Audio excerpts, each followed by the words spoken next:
नमस्कार सम्पूर्णमा।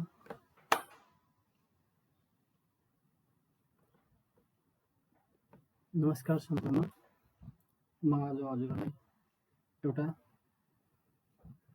Crawl draw मार्फत फुटबलको लोगो कसरी बनाउन सकिन्छ त भनेर सिकाउन गइरहेको छु। सबभन्दा पहिले हामीले यो टुलबारमा गएर यता पोलिगन भन्ने अप्सन पाउँछ, त्योमा जाने र कन्ट्रोलको सहायताले हामीले एउटा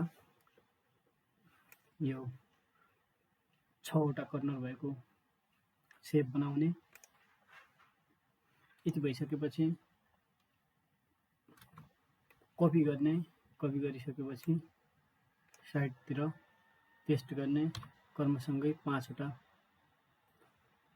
बनाउने, कपी गर्दै पेस्ट गर्दै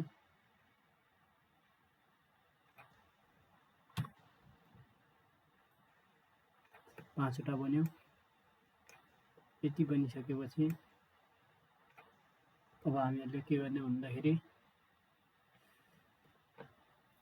फेरि 5 वटाको फेरि कपी गरेर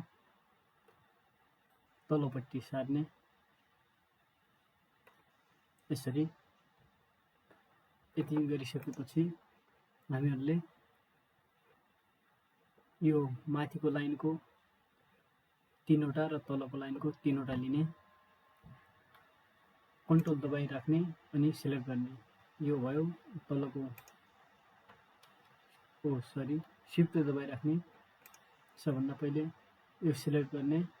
यो भइसकेपछि अब हामीले यो 5 वटा लग्ने, शिफ्ट दबाई राख्ने, शिफ्टको प्रयोग गरेर मैले एउटा यो अनि एउटा यो र एउटा यो 4 वटा लगेँ। 4 वटा लगिसकेपछि मैले यिनीहरूको कलर चाहिँ रातो दिएँ। रातो दिइसकेपछि मैले पुरैले सिलेक्ट गरेँ। सिलेक्ट गरिसकेपछि फेरि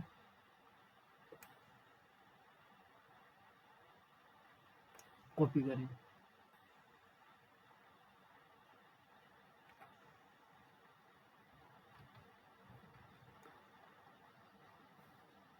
पुरैले कपी गरेँ र तलपट्टि सारिदिएँ। फेरि कपी गरेँ, फेरि तलपट्टि सारिदिएँ। यति गरिसकेपछि अब हामीहरूले चाहिँ के गर्ने भन्दाखेरि यता इलिप्स टुलमा गएर एउटा कन्ट्रोलको सहायताले एउटा रेक्टेङ्गल लिने। रेक्टेङ्गल लिइसकेपछि रेक्टेङ्गललाई सिलेक्ट गरेर राख्ने। यो सिलेक्ट भइसकेपछि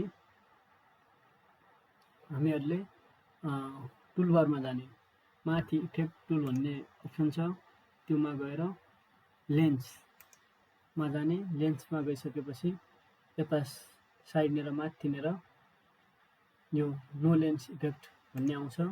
त्यसमा गएर हामीले कस्तो राख्ने त हामीलाई चाहियो फिस आई भन्ने चाहियो।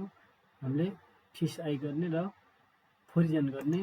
फोरिजन गरिसकेपछि हाम्रो यो फुटबल अलग आउँछ र यो अलग बन्छ। यसलाई हामीले डिलिट गरिदियौँ र यो हाम्रो फुटबल मात्र यता आउँछ।